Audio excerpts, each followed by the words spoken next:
Brad and I are going to continue with this list building that we've been doing. We have number 4 and number 5 from both of our lists on how to maximize your experience at the ballpark. So, Brad, I really want to know what your number 4 is. Okay, now I'm going to give this one with a little bit of a disclaimer. Okay, I love caveats. Yes, I love it. I don't know for sure if every ballpark does this. I'm pretty sure they do. I think it's a major league wide thing. But when we took Wilson to Safeco Field for the first time, we got him a first game certificate.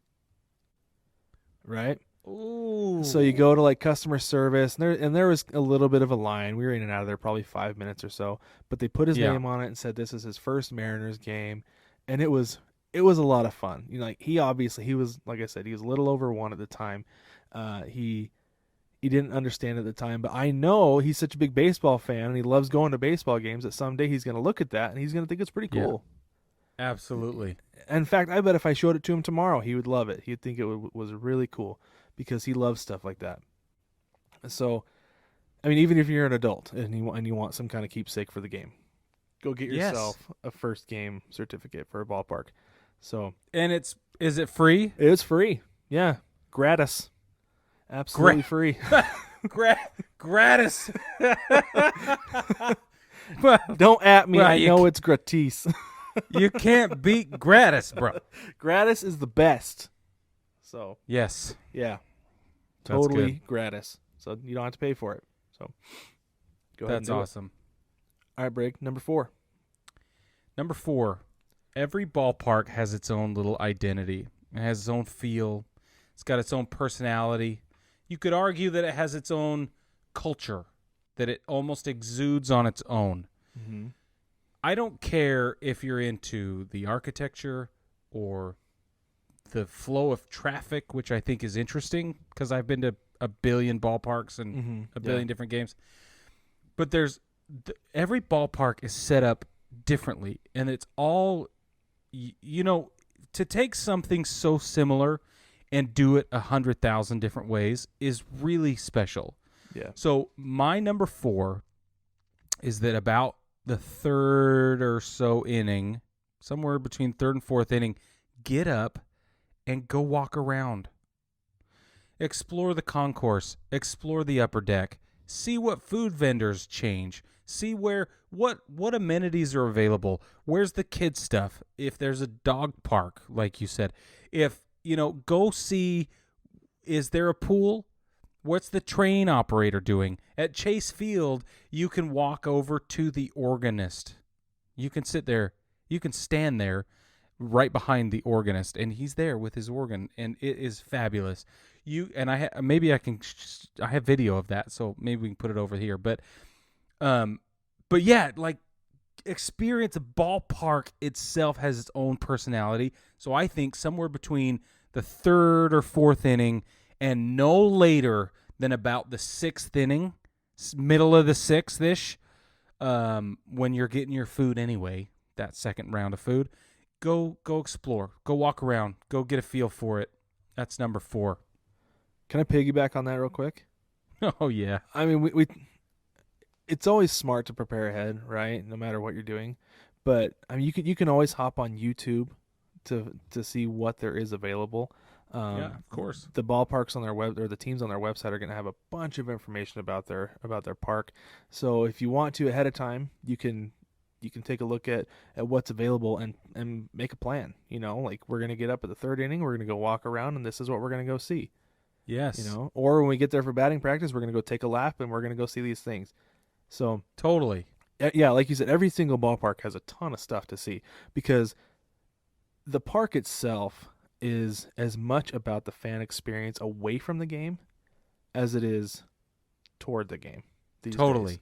Like, totally. I think in Miami they used to have a bobblehead museum. Oh, that's awesome. Yeah, super cool. I think the new ownership group got rid of it, but the fact they had it, the fact that they had a bobblehead museum was so cool. Super cool to me. Well, like at Yankee Stadium, they have Monument Park, and I mean, it's a cathedral anyway. But then you go to SunTrust. They have all 755 bats from Hank Aaron's home run. Oh, that's cool. It is stacked in the number 755. That's amazing. No, dude. So you're right. Every ballpark has its own thing. It celebrates its own culture. It celebrates its own history and heritage. And there's so much to do and see, and you don't have to be in the platinum super cool kid club. Yeah. It's just there.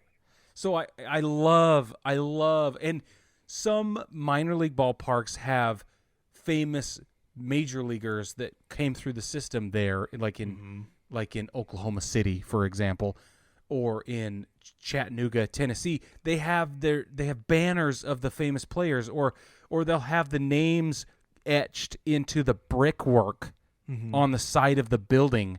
And it's like, that's the kind of stuff that makes baseball super special. So that's my absolutely. number 4. And they have Mike Trout all over. I don't know what it's called now, at the ballpark in Salt Lake. Yeah. In fact, Smith's Ballpark is what it used to be called. Yeah, that's what it used to be called. The Wi-Fi password, it says name and number that he used there. So if you can find out the number, then you can get on the Wi-Fi there. Whoa, that's you guys. What? I probably shouldn't have shared that, but whatever. That's some deep trivia there, bro. Love it. What's your number 4, Brad? So, this is number 5. This is my last one. Oh yeah, that's right. You did 4. We talk.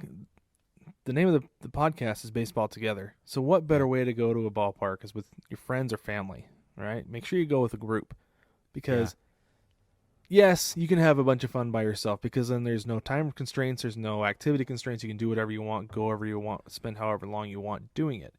Yes. But as most things in life, a baseball game, the ballpark, everything about the experience is best shared with somebody.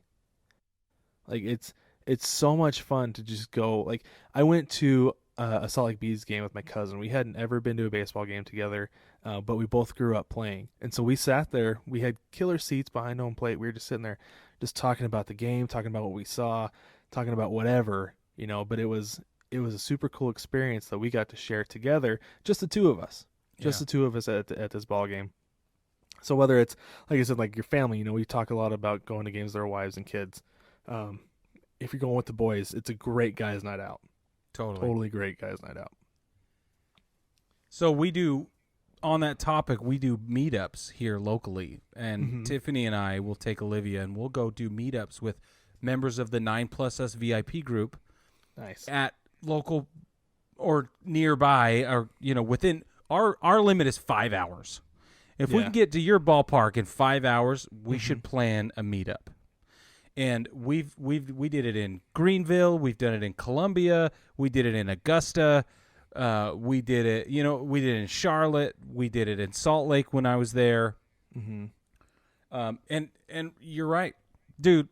That is a killer bullet point. That I don't even know how I could follow that up, because that's like, thanks, we should end there. So can I do real quick? Speaking of meetups, I've been thinking about this. I'm going to be in spring training in a couple weeks, March 3rd through like the 7th or something like that. Yeah. I don't have the games in front of me. I'm going to be going to 2 games that week. I don't have them in front of me. I'll have them for next week's episode for sure. I'm going to tell you right now, if you're at those games, like I said, I'll let you know what they are next week before I leave. If you're at those games, come find me. I'll buy you a hot dog. That's kind of the thing you do, right, Brig? You buy the. That's what I do. Dog. Yeah. So if you happen to be in Arizona, happen to be at the same game, whatever, come find me. I know it's a long shot with every game going on in that city that day, but I'll let you know. Come find me. I'll buy you a hot dog. That's awesome, man. So, and at least in Arizona, in the Cactus League, they're relatively close. Like, it's not like in the Florida Grapefruit League where it takes 3 hours to get from start to finish. Yeah, everything's within like 45 minutes to an hour now. Yeah, no, it's an awesome. hour with traffic is all. It's not like they have those games down in Tucson anymore. So yeah, no, dude, that's awesome. That's so cool. I hope those that are watching and listening actually meet up with you, because that is exactly what it should be. Awesome. Yeah, that'd be way cool. So I'm going to second that. I might fly to Arizona just to. I don't know. I'm kind of busy. Sweet. But they wouldn't let me in the ballpark, but there's the whole thing about getting a ticket. I don't know. Okay, so my number 5 is wherever you are, because I like to go to different ballparks. I love different ballparks. I hope I made that clear last time. But wherever you find yourself, sample the local funky food thing, whatever it is. Yes. Right? Just try it. Just try it. Right? If you're in Chicago, there are two kinds of wildly different kinds of hot dogs, depending on which side of Chicago you're on, at which kind of ballpark. When you're at Chase Field, I mean, they are all about margaritas at Chase Field, and they're all about this weird, super cool churro hot dog thing with the churro dog. Yeah, with the buffalo chips on it, the strips. Try that crap. Like, you got to have that experience. You don't know if you'll ever be in Phoenix again, right? Yeah. Yeah. I have had weird food and weird hot dog variations all across the country, and it is like, I will never forget those experiences. You've got to do it. If you're into beer and there's a local brewery that does a beer that's like, so here at in Greenville, the 13 Stripes Brewery, which I toured their brewery the other day, and I had the opportunity to help brew. I was a participant in the brewing process, I guess. We helped grind up the malt and things like that. But nice. That's cool. Yeah, it was for a fallen soldier memorial. For Memorial Day, they're going to do a couple of different beers, specifically tribute to Gold Star families and their fallen heroes. So it was really cool. I work for a veteran service organization. We got to be a part of it. But the point is, that brewery, 13 Stripes, local brewery, they sponsor a beer specifically for the Greenville Drive last season. That's cool. That's what they did. Super cool. So if you're into beer, that kind of thing is what I think is. It just, I don't know. Culture and food are interchangeable, and you can't have one without the other. So that's my number 5. Funky foods at the funky ballparks. And if you go to Seattle, get the chocolate covered strawberries, because they're fantastic. Right. Second, you gotta do the fried grasshoppers. See, you gotta do it. See, that's funky, man. That's what I'm talking about. It is funky, but if you don't knock it till you try it, I'll be honest with you. Totally. But you gotta try it. You gotta try it when you're there. And the garlic fries that you rave about. Oh, I gotta have garlic that. Fries. Yes. Oh. Yes, you do. See. Yes, you do. Anyway. Yeah. So I think that, talk about maximizing your experience, right? It's the only place to get that thing. It's the only way to have that experience, and I can't go without it. Yeah, absolutely. You have to. You have to do it. In Arizona at spring training, I noticed they had. If you've never heard of a Sonoran dog, it's basically like a green chili hot dog. Yep. They have them all over the Cactus League. Yes. At pretty much every ballpark. You got to try it. They're fantastic. You got to eat them while you're there. So. Bingo. Okay, now I have a question for you. Okay. Before we wrap this up, do you have any honorable mentions? Honorable mentions. I didn't have an honorable mention. That's okay. But I would think that I would have to say something like, if you're bringing kids, just be prepared, Yeah. Like, yes. We brought 2 kids to the Cactus League last year, and they were both under the age of 5. And you're brave souls. Brave, yeah, very brave.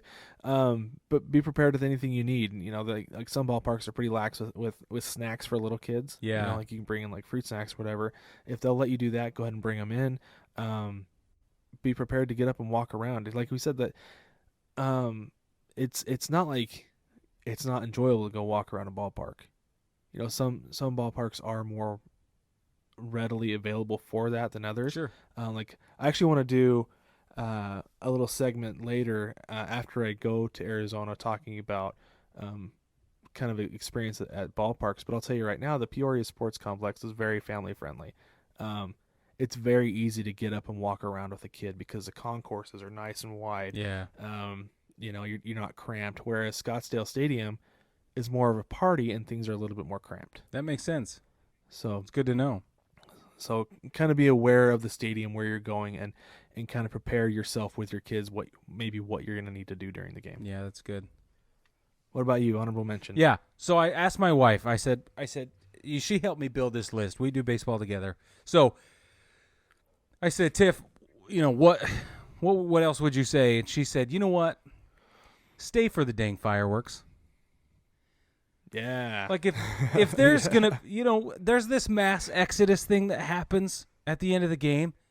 And not always, if people know there are fireworks, Right. then they'll typically stay. But you get those people who are so eager to beat traffic and they just got to get out of there, or their kid, if your kid is throwing a fit and just can't hang, get out. I'm not trying to tell you how to parent. You parent however you want. If your kid's bedtime, we were at a hockey game tonight, and she was up way too late, but she fell asleep in the car and it was fine. Yeah. But the point is, if you can swing it, chill out, man, and stay for the fireworks, because there's nothing better than ending a baseball game in America in the summertime with a fireworks show. That's right. Yeah, absolutely. So the traffic is just not that bad. Just stay for the fireworks. That's a great one. I love that. That's fan-freaking-tastic. Thanks, man. That was Tiff's suggestion. Always. Thanks, Tiff. That's a great Yeah. one. Stay for the fireworks. Stay. If your kids can hang. If they can't hang, then you got to do You what got to you make do. your parenting decisions however you make them. Yeah. That's not my choice. What's best for you, your life. That's right. Right? Yes. Yeah, absolutely.